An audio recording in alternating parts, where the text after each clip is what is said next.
हो गया। तो जो बता रहे थे कि जैसे एकांत, अच्छा इसमें दूसरे व्यक्ति से कोई संबंध नहीं है। जैसे आप किसी के प्रति का राग रहित होते हो, कोई व्यक्ति है या वस्तु हो, उसका कोई संबंध नहीं है। राग रहित होना आपके चित्त को ही शांति देगा। आप किसी के प्रति द्वेष रहित हो तो अगले से कोई संबंध नहीं है, आपके ही चित्त को शांति देगा। आप अगर किसी के प्रति कोई आपका व्रत है तो जो पति में जो पूर्णता को देखती है, एक माध्यम है वो परमात्मा की एकांतता में। ये बात चल रही थी कि वो अनन्य बुद्धि होकर अपने आत्मा में उसकी बुद्धि लग जाती है। उस एक अनंत देश काल वस्तु के परिच्छेद से शून्य व नाश रहित आत्मा की भावना करे, माने आत्मा का विचार करे। तो चला था कि सप्तशती में इतना जो आ जाएगा, यहाँ तक जो आ जाएगा साधन से, उसकी उपाधि होती है सत। अगर स्त्री शरीर है तो वो होगी सती। अब इसमें कोई मतलब नहीं है कि किसी पुरुष से मरे, किसी किसी का माध्यम बनता है। सती, उसके बाद साध्वी, माने उसका साधन सिद्ध हो गया। भव प्रीता, भाव माने जो हो रहा है उसकी प्रीति की समझ उसमें जागृत होती है। अभी क्या होता है, अभी व्यक्ति को अपने अहंकार में प्रीति होती है, अपने कृत्य में प्रीति होती। भाव में जो हो रहा है, जैसे भाव में हमारे मान लो परिवार, जिस परिवार में जन्म हुआ उसमें 10 संबंधी हैं, है ना। अब 10 से भाव है, भाव सागर है, भाव है, उसमें जिससे जो संबंध बना उतने लोग किस प्रीति के कारण से उतने आपसे निकटता से जुड़े, कितने आपके रिश्तेदार जुड़े। तो भाव प्रीता, भाव में किस तरीके की कितने लेवल की प्रीति का आसक्ति आकर्षण था, जो आपको वहाँ पर ये बात समझ में आ जाती है। इसका परिणाम क्या होता है, वो व्यक्ति या वो महिला द्वेष रहित हो जाती है। भाव प्रीता, भवानी, भवानी माने जो ये स्त्री शक्ति, जो ये संचालन है सृष्टि का, किस प्रकार से संचालन हो रहा। भाव मोचनी, जहाँ वो भवानी स्तर उसका जगह, तो भाव मोचनी, भव से भविष्य में उसको छुटकारा मिल जाता है। आर्या, आर्या माने श्रेष्ठ गुणों से युक्त होना। आर्या दुर्गा माने समस्त दुर्ग उसके पार हो जाते हैं। और क्या इसके आगे, जया, जया, उसको विजय प्राप्त होती है। उस एक महिला को या पुरुष को विजय, जया। और आर्या, दुर्गा, जया, आद्या, आद्या, जगत का आदि तत्व क्या है, कैसे जगत का आरंभ हुआ, ये उसमें ज्ञान जागृत हो जाता है। और त्रिनेत्रा, त्रिनेत्रा, उसके अंदर दृष्टि जाग जाती, दिव्य दृष्टि उसकी जाग जाती है। और शूल धारणी, जो शूल धारण करने वाली, माने जो भी उसके जीवन में बाधक तत्व हैं, जो भी दोषपूर्ण तत्व हैं, जो भी आसुरी शक्तियां हैं, उनके लिए वो महिला शूल का काम करती, शूल धारण करने वाली। दुष्ट शक्तियां सब इस कारण उसके बस में हो जाती हैं। भूत, प्रेत, पिशाच, किन्नर, शत्रु, मित्र, शूल धारणी। इसके बाद क्या है, पिनाक धारणी। पिनाक तो शंकर जी के धनुष का नाम है ना। त्रेता, शूल धारणी। और इसके बाद क्या है, चंद्र का, ये तो आगे तुम बता रहे हो। इसी के बाद है सती, साध्वी, भवप्रीता, भवानी, भवमोचनी, आर्या, दुर्गा, जया, चाद्र, त्रिनेत्र, शूलधारिणी, पिनाक धारिणी, चंद्रघंटा। हाँ, और ये उनके नाम हैं। माने ये इतनी उपाधि से युक्त कौन व्यक्ति हो जाता है कि जो देश काल परिच्छेद शून्य, नाश रहित, आत्मा सर्वत्र है, इस विचार को जागृत करे। और जो सब भूतों में स्थित चेतन स्वरूप ब्रह्म है, उसकी और अपने से एकता, वही मैं हूँ, मैं कोई दूसरा नहीं हूँ, ऐसा निश्चय उसकी बुद्धि में जगता है। इस प्रकार जब चिंतन होता है तो आत्मा की, ब्रह्म की एकता का दृढ़ निश्चय निर्भीक हो जाता है, निश्चय हो जाता है, निर्भीक हो जाता है, निर्भयता उसको प्राप्त होती है। ये कोई भी कर सकता है, कोई भी। लेकिन जो करेगा, अब हम लोग का तो हर चीज़ उल्टी है ना, हम लोग की हर चीज़ उल्टी चलती है। हम लोग कितने सीमा में, बहुत जरा से सीमा में देख करके चित्त में जो हमारे अनुकूल है हम उसके प्रशंसक हो गए, जो प्रतिकूल हम उसके निंदक बन गए, है ना। हमारा आचरण, जो हमारे आचरण में जो हमें सुख मिलता है हम वो आचरण करते हैं, पर हमारे आचरण से दूसरा सुखी हो हम वो आचरण, जैसे हम वस्त्र आदि ऐसे पहनते जो वस्त्र आदि हमारे अहंकार को प्रिय, जबकि पहनने के बाद कोई नहीं देखता, दूसरे ही देखते हैं। तो दूसरे अपने को तो अनुकूल लगे, लेकिन दूसरे पर कोई गलत प्रभाव नहीं पड़ना चाहिए, और दूसरा उससे शिक्षा ले, दूसरा भी एक आपकी संस्कृति का, आपके भाव का एक आधार, आपके शरीर के लिए एक सुख उत्पन्न करे, है। अब ऐसा पहनना चाहिए ना। तो ये अभी तो हमारे अहंकार को जो प्रिय, हम वैसा ही सारी दुनिया चाहते हैं। और परमात्मा के विधान में है कर्म भोग, जैसा भी किया है वो तो सामने आएगा। अब तुम्हारा मन उसी के अनुसार है, तो मन वही चाहता है कि सब हमारे अनुकूल हो, सो वो सब नहीं होता। और कर्म में क्या होता है, व्यक्ति का बैठना, उठना, चलना, फिरना, बोलना, वस्त्र आदि पहनना, उतारना, सब कुछ शामिल है, सब कुछ से कर्म बनता है और हर चीज का फल होता है। अब आगे आगे क्या कह रहे हैं, आत्मन्नेवाखिलं दृश्यम प्रविलाप्य धिया सुधी, प्रविलाप्य धिया सुधी, भावेदेकमात्मानं निर्मलाकाशवत् सदा, निर्मलाकाशवत्। यदि दृश्य,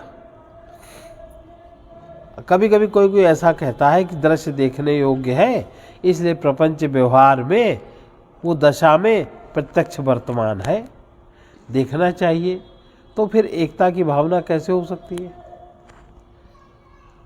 भाई हमको ये दृश्य अच्छा लग रहा है, मान लो हमने पिक्चर देखी, हमको अच्छी लगी और दूसरे को नहीं अच्छी लगी, हमें बगल वाले को ही, तो हम कैसे एकता कर सकते हैं? देखने योग्य है हमारे हिसाब से। अब इसमें ये उत्तर बता रहे हैं आचार्य जी कि शुद्ध है अंतःकरण और बुद्धि। ये किताब किसके लिए है? ये सामान्य व्यक्ति के लिए नहीं है, मुमुक्षु के लिए है, जो अविद्या से छूटना चाहता है, जिसको अविद्या के कारण बहुत दुख है। भाई वस्त्र कौन धारण करता है? जिसको ठंड लगती है ना। वस्त्र कौन उतारता है? जिसको गर्मी लगती,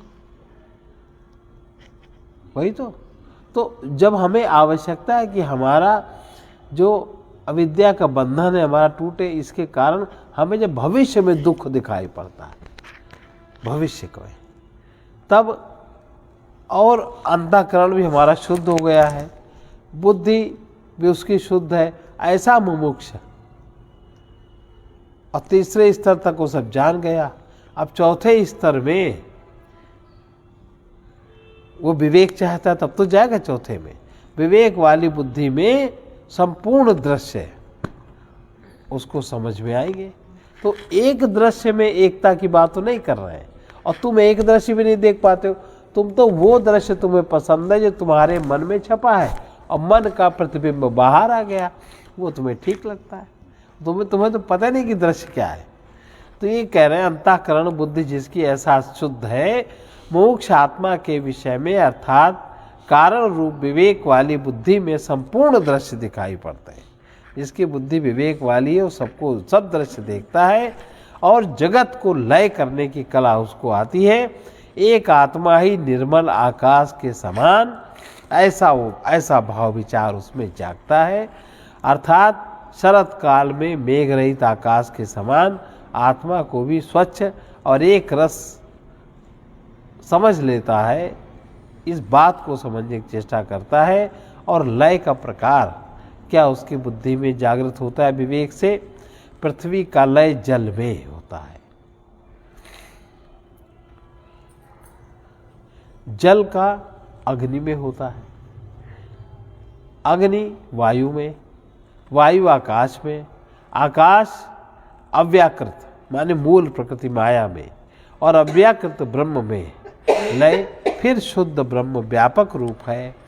इस एकता का चिंतन करना है।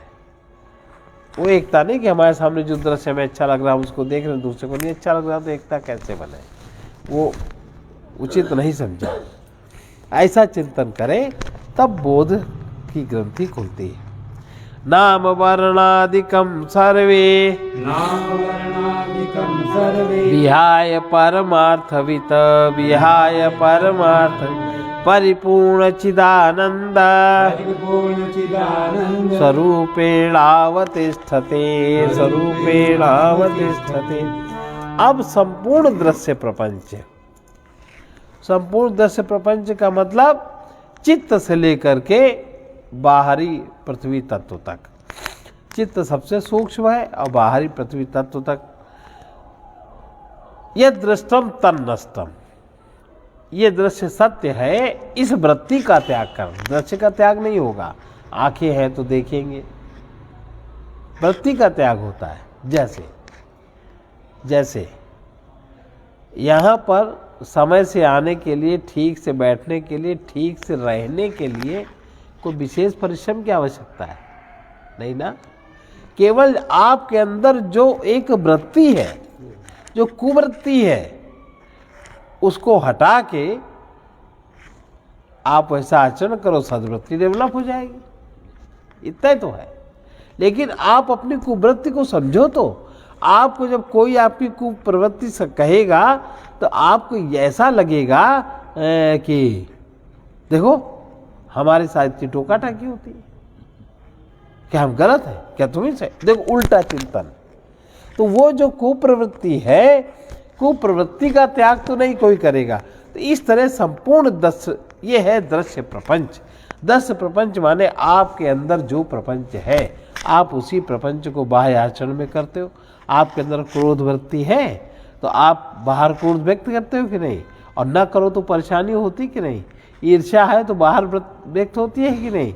उदंडता की भावना है तो बाहर आचरण में व्यक्त होती है कि नहीं, होती है कि नहीं। लाख टोको, जब तक वो भावना, वो वृत्ति बनी रहेगी तब तक टोकने पर, दूसरे के समझाने पर, हानि समझने पर भी जब तक वो वृत्ति का त्याग नहीं होगा तब तक सुधार नहीं हो सकता। हो सकता कहीं। तो वो कह रहे हैं कि दृश्य प्रपंच के त्याग से, तो वृत्ति तो दृश्य है और वो प्रकट होगी पांच में।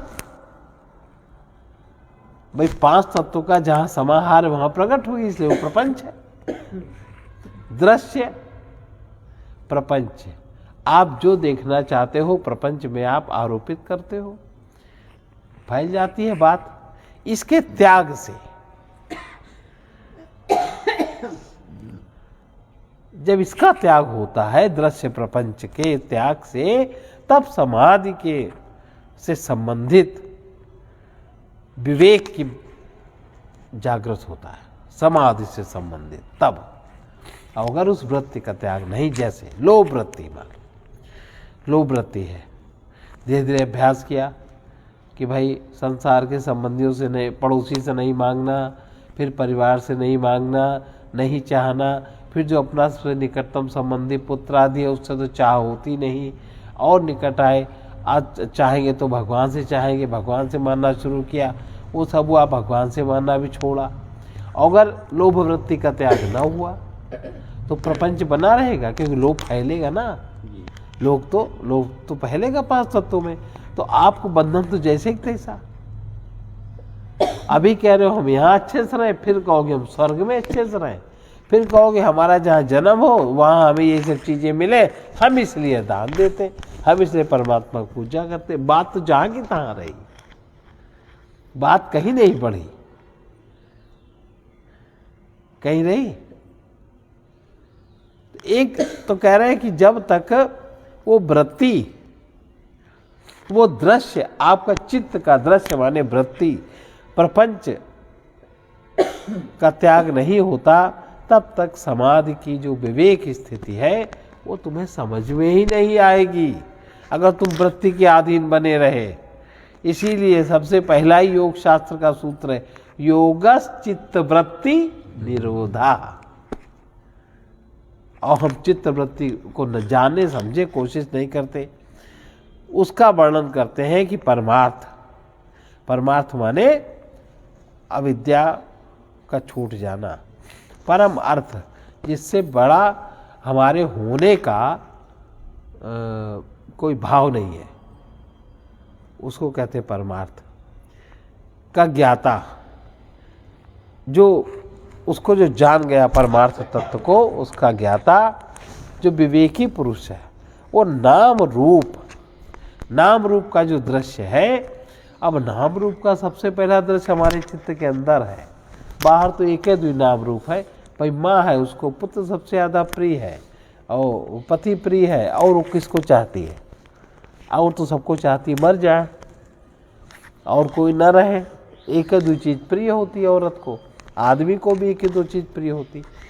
कभी कभी तो नाम रूप आदि संपूर्ण दृश्य, जाति मूर्ति माने आपके सन्निधि में जिनका जन्म हुआ, जातक, जितने भी जातक हैं। ऐसे बढ़ते बढ़ते आप कहते हो मैं मनुष्यता की सेवा करना चाहता हूँ, तो मनुष्य जाति की सेवा करना चाहते हो, तो जाति में जितनी भी मूर्तियाँ हैं, आपका क्षेत्र जितना विकसित है, घर परिवार अड़ोसी पड़ोसी प्रांत देश, उतने जातियों से आपको प्रेम है, मूर्तियों से। ये भी प्रपंच छूट जाए तब परिपूर्ण जो व्यापक अधिष्ठान है, जो अंतर्यामी है, जो अंतर में आपके नियमन करता है, वो व्यापक अधिष्ठान सतचित आनंद स्वरूप जो साक्षी है, वो सिद्ध, तब वो शुद्ध चेतन रूप टिकता है, तब वो स्मरण रहता है साक्षी का।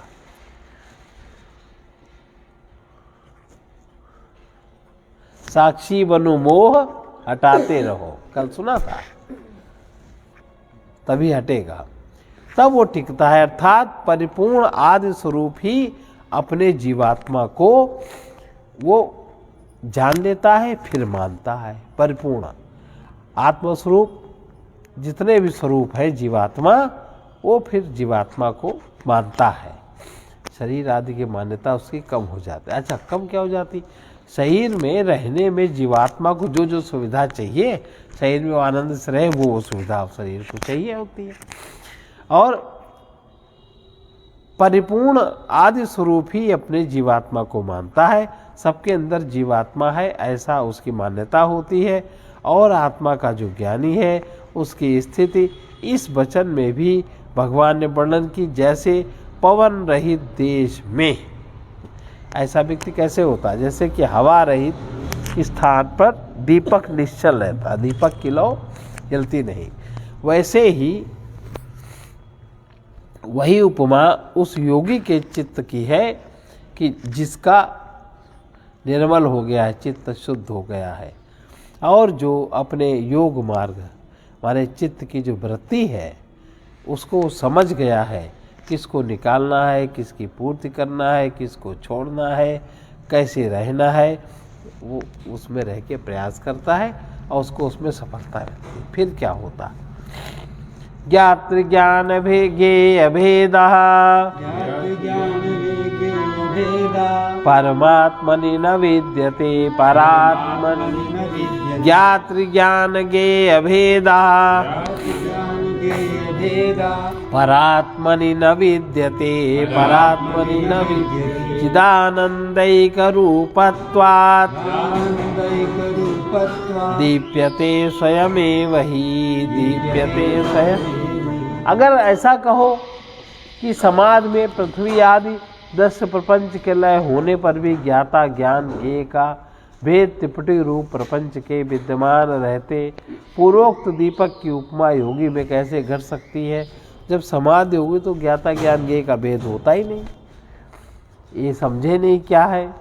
सविकल्प समाधि में ज्ञाता ज्ञान और ज्ञेय का भेद प्रतीत होता है, परंतु निर्विकल्प समाधि में प्रतीत हुआ जो पर ब्रह्म परमात्मा है, उसमें ज्ञाता ज्ञान ज्ञेय का भेद नहीं रहता, क्योंकि वो परमात्मा चिदानंद रूप होने से स्वयं एवं अपने आप ही प्रकाशित होता है, अर्थात उसके ज्ञान के लिए किसी अन्य ज्ञान की अपेक्षा नहीं रहती है। एवमात्मा रणौ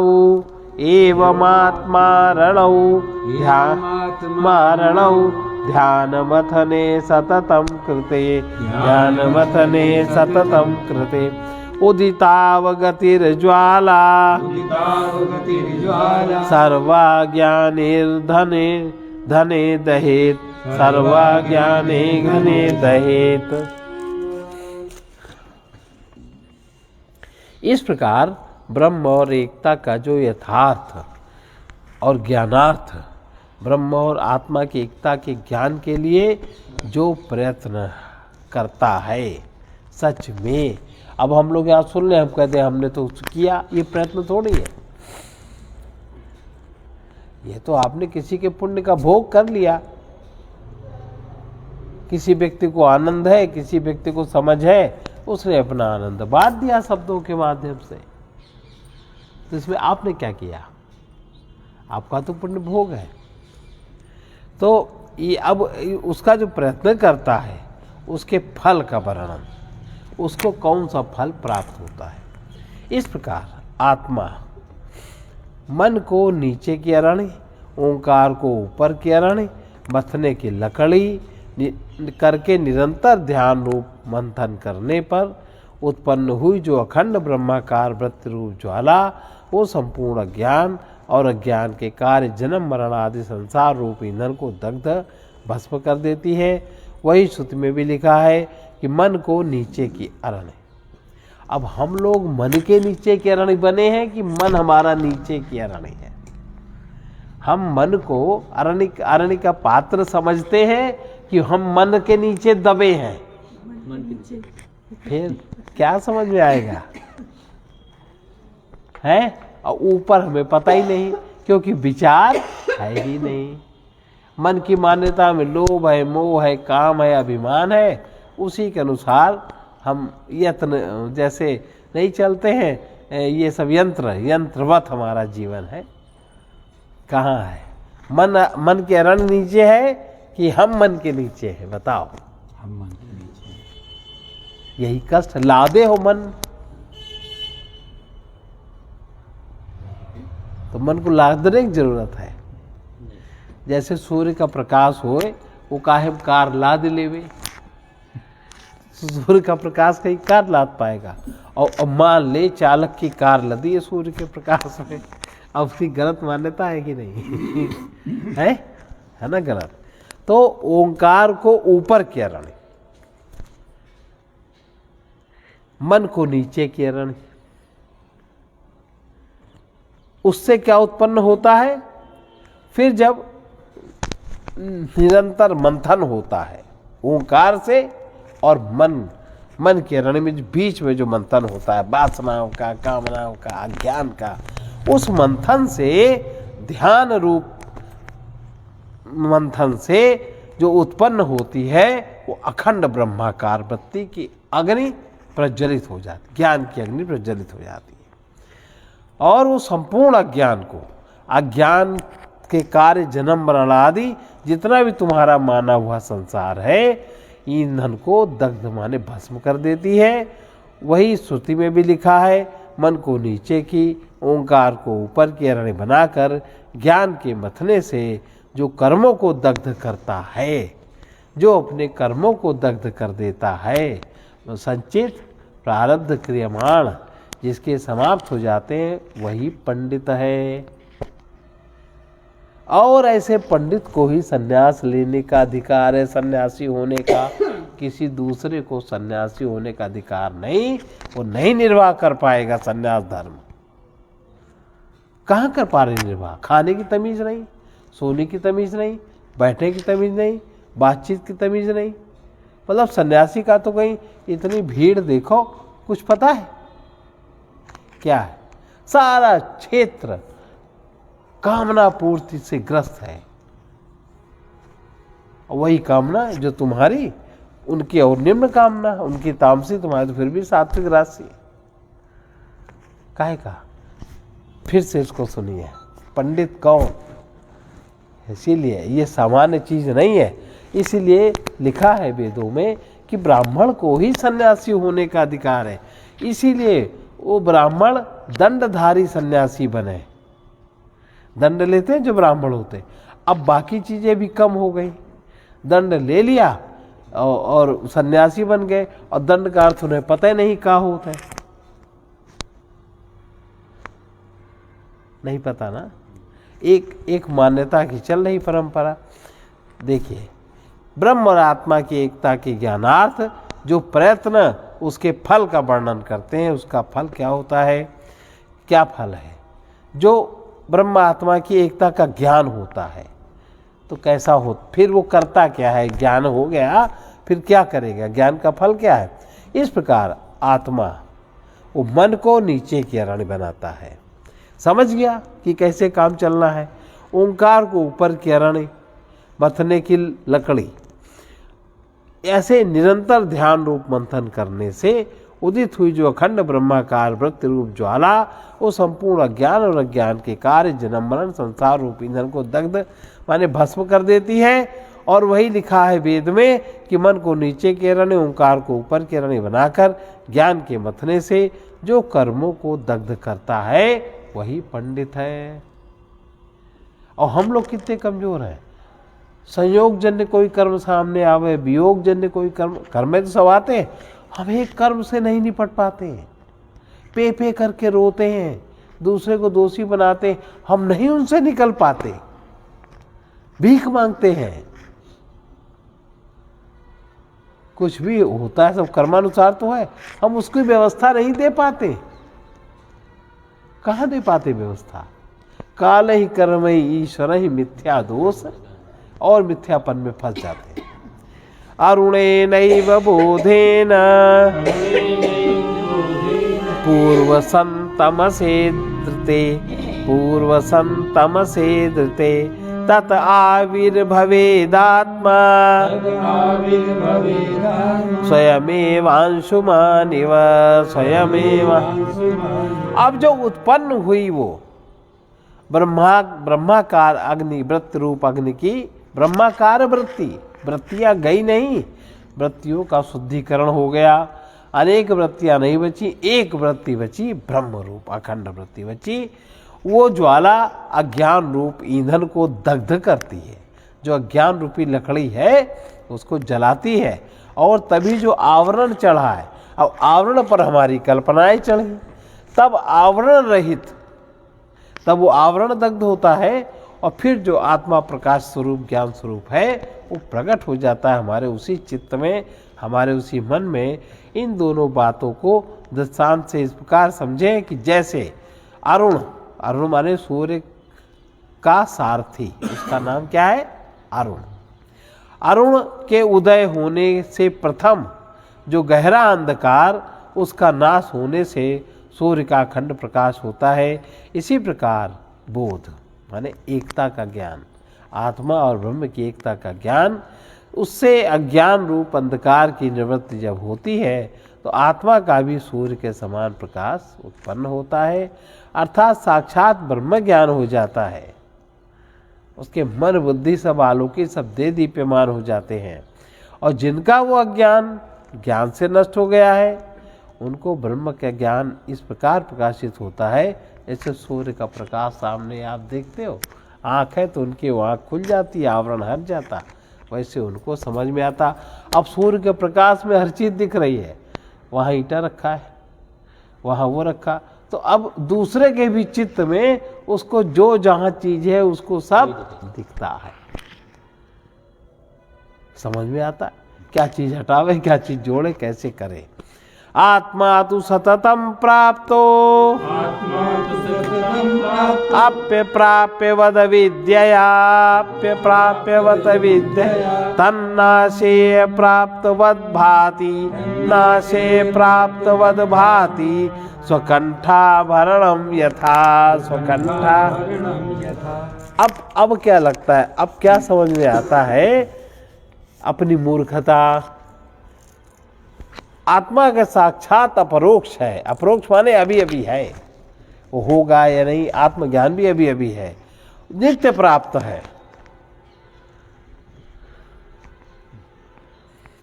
क्योंकि अप्राप्त और परोक्ष नहीं होता, तो ऐसे ब्रह्म की अज्ञान के नाश से प्राप्ति कैसे हो सकती है? ये शब्द ही गलत है, वो तो है ही है प्राप्त। क्योंकि नित्य प्राप्त भी आत्मा अविद्या से अप्राप्त के समान और अविद्या के नाश से प्राप्त के समान भाषित होता है। यद्यपि ज्ञान दृष्टि से आत्मा निरंतर प्राप्त है, तथापि अविद्या से अज्ञानियों को अप्राप्त के समान और अविद्या के नाश से होने पर प्राप्त के समान इस प्रकार प्रतीत होता है, जैसे अपने कंठ का भूषण अज्ञान में खो गया। कभी कभी चश्मा लगाए रहो, हाथ में पकड़े रहो, चश्मा ढूंढते हैं, वैसे ज्ञान से प्राप्त हो जाता है। स्थाणौ पुरुषवद भ्रांत्या कृता ब्रह्मणि जीवता, कृता ब्रह्मणि जीवस्य तात्विके रूपे, तस्मिन् दृष्टे निवर्तते, तस्मिन् दृष्टे। अगर ऐसा कहो जिसका अपरोक्ष साक्षात्कार है वो ब्रह्म ही नित्य प्राप्त है, जीवात्मा नित्य प्राप्त नहीं हो सकता, ऐसा भी ठीक नहीं। क्योंकि अज्ञान से भ्रम के द्वारा परमात्मा ही जीव भाव में प्रतीत हो रहा है। वस्तुतः कोई जीव नामक वो है नहीं, तत्व नहीं है। इस बात को समझाते जैसे स्थाणु अंधकार के लिए भ्रांति से पुरुष की तुल्यता प्रतीत होती, कोई स्थाणु है, अंधेरा है तो आदमी प्रतीत होता है, और इस प्रकार ब्रह्म में भ्रम से जीव भाव प्रतीत होता है, अर्थात अनादि अज्ञान से ब्रह्म ही जीव प्रतीत होने लगता है। महावाक्यों के ज्ञान द्वारा जीव को जो तात्विक रूप है जीव का, उसके साक्षात्कार करने से वह जीव भाव इस प्रकार निवृत्त हो जाता है, जैसे स्थानों के ज्ञान से पुरुष भ्रम की निवृत्ति हो जाती है। बस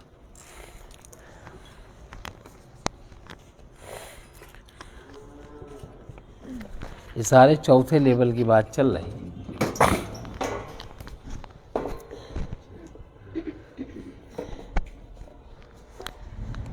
दंड का क्या मतलब होता है? क्या दंड जो धारण किया जाता है, त्रिदंड?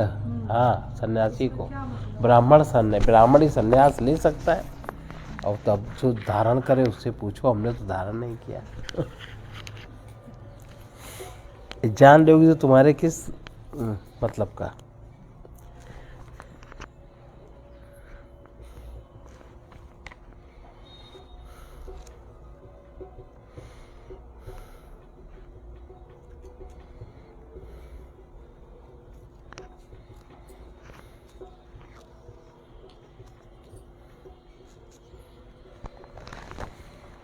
होशियार होए रहो मुसाफिर, होशियार होए रहो मुसाफिर, कज्जाक फिरता गली गली, कज्जाक फिरता गली। होशियार होए रहो मुसाफिर, होशियार रहो मुसाफिर, कज्जाक फिरता गली गली, कज्जाक फिरता गली गली। इस नगरी में 3 चोर हैं, इस नगरी में जाए 5 से खबर करी, जाए 5 से खबर ताके बीच ठगनी बड़ी चौकस, ताके बीच ठगनी बड़ी चौकस, खबर लेत ते ही घरी घरी, खबर लेत ते ही घरी घरी। होशियार होए रहो मुसाफिर, होशियार हो रहो मुसाफिर, कज्जाक फिरता गली गली, कज्जाक फिरता गली। इस नगरी में 10 दरवाजा, इस नगरी में 10 दरवाजा, खिड़की जामे नई बनी, खिड़की जामे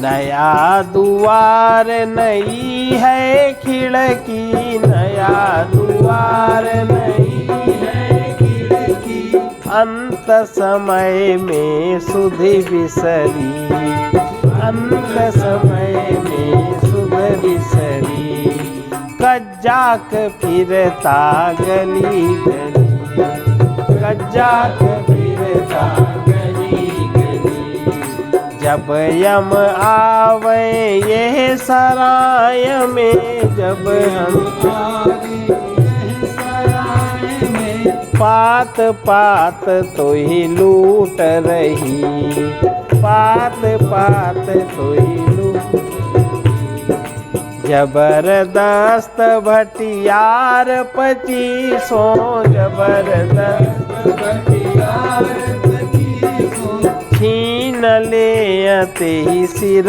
गठरी, छीन ले ते ही सिर गठरी, कज्जाक फिरता गली गली, कज्जाक फिरता गली गली, जिन सोया तिन मूल गवाया, जिन सोया तिन मूल गवाया, जागा तिन की राह भली, जागा तिन की राह भली, कहें कबीर निशामत वाले, कहें कबीर निशामत वाले, भोर भये उठी मिला जुली, भोर भये उठी मिला जुली, होशियार हो ये रहो मुसाफिर, होशियार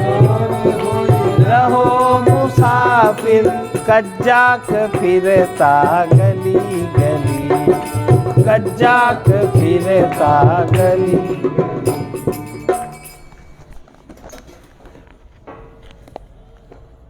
सर्वे भवन्तु सुखिनः, सर्वे सन्तु निरामया, सर्वे भद्राणि पश्यन्तु मा कश्चित् दुःखभाग् भवेत्। कृष्णाय वासुदेवाय हरये परमात्मने प्रणतक्लेशनाशाय गोविन्दाय नमो नमः। उग्रवीर महाविष्णु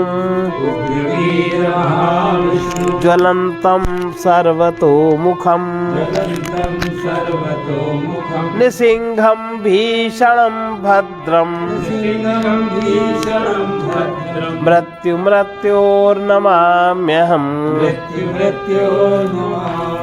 ओम ह्रौं जूं सः ओम भूर्भुवः स्वः ओम त्र्यंबकं यजामहे सुगंधिं पुष्टिवर्धनम्। उर्वारुकमिव बन्धनात् मृत्योर्मुक्षीयमामृतात्। ओम स्वः ओम भुवः भुः ओम सः जूं ह्रौं गों। एक और गीत दोहरा लो। मत कर तू अभिमान जगत में कुछ दिन के मेहमान। मत कर तू अभिमान जगत में कुछ दिन के मेहमान। मत कर तू अभिमान जगत में कुछ दिन के मेहमान। मत कर तू अभिमान जगत में कुछ दिन के मेहमान। भज लो श्री भगवान जगत में कुछ दिन के मेहमान। भज लो श्री भगवान जगत में कुछ दिन के मेहमान। रहे न रावण सम अभिमानी। रहे न रावण सम अभिमानी। हिरणाकश्यप सम वरदानी। हिरण्याकश्यप क्षण में छूटे प्राण जगत में, क्षण में छूटे प्राण जगत में, कुछ दिन के मेहमान। क्षण में छूटे प्राण जगत में, कुछ दिन के मेहमान। मत कर तू अभिमान जगत में, कुछ दिन के आए अर्जुन समधनुधारी, आए अर्जुन समधनुधारी, धर्मराज समधर्माचारी, धर्मराज समधर्माचारी, दानी कर्ण समान जगत में, दानी कर्ण समान जगत में, कुछ दिन के मेहमान। दानी कर्ण समान जगत में, कुछ दिन के मेहमान। युग युग की सब बात पुरानी, युग युग की सब बात पुरानी, कल युग की भी बहुत कहानी, कल युग की भी बहुत कहानी। कवि कर गए बखान जगत में, कवि कर गए बखान जगत में, कुछ दिन के मेहमान। कवि कर गए बखान जगत में, कुछ दिन के कहाँ विक्रमादित्य यहाँ है, कहाँ विक्रमादित्य यहाँ है। कालिदास अरुभोज कहाँ है, कालिदास अरुभोज कहाँ है। वो कारुण लोकमान जगत में, वो कारुण लोकमान जगत में, कुछ दिन के मेहमान। वो कारुण लोकमान जगत में, कुछ दिन के मेहमान। सुनी सिकंदर दारा की कृति, सुनी सिकंदर दारा की कृति, सुनी बीरबल की सुंदर मति, सुनी बीरबल की सुंदर मति। अकबर से सुल्तान जगत में, अकबर से सुल्तान जगत में, कुछ दिन के मेहमान। अकबर से सुल्तान जगत में, कुछ दिन के मेहमान। अब न कहेंगे आँखों देखी, अब न कहेंगे आँखों देखी, समझ रहे हैं सबकी शेखी, समझ रहे हैं सबकी शेखी। बल वैभव की खान जगत में, बल वैभव की खान जगत में, कुछ दिन के मेहमान। बल वैभव की खान जगत में, कुछ दिन के मेहमान।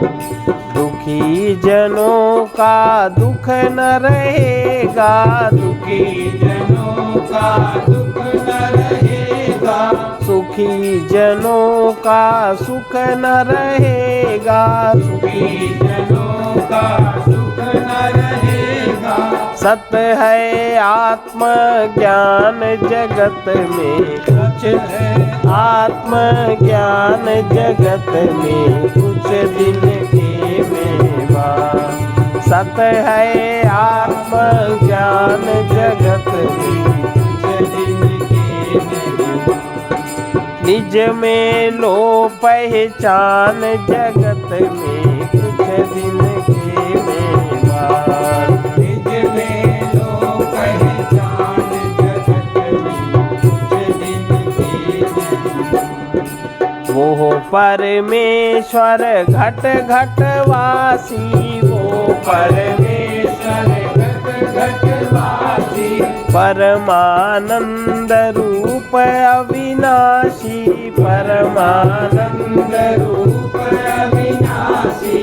पथिक न भूलो ध्यान जगत में, पथिक न भूलो ध्यान जगत में, कुछ दिन के मेहमान। पथिक न भूलो ध्यान जगत में, कुछ दिन के मेहमान। मत कर तू अभिमान जगत में, कुछ दिन के मेहमान। मत कर तू अभिमान जगत में, कुछ दिन के मेहमान। भज लो श्री भगवान जगत में, कुछ दिन के मेहमान। भज लो श्री भगवान बुद्धि दृष्टि से देखो, मिले हुए शरीर में तथा परिवार के बीच में कुछ ही दिन रहना है। जो मिला है वही छूट रहा है, आगे जो मिलेगा वो भी छूट ही जाएगा। इसीलिए उसका आश्रय लो जो अभी अभी तुम्हारे साथ ही है, आगे भी रहेगा। उसी नित्य प्राप्त सत्य को जानो, उसे अपने आप द्वारा ही जान सकोगे और सर्वत्र में पहचानो। सर्वे ओम पूर्णमदः पूर्णमिदं पूर्णात् पूर्णमुदच्यते पूर्णस्य पूर्णमादाय पूर्णमेवावशिष्यते। ओम शांति शांति शांति।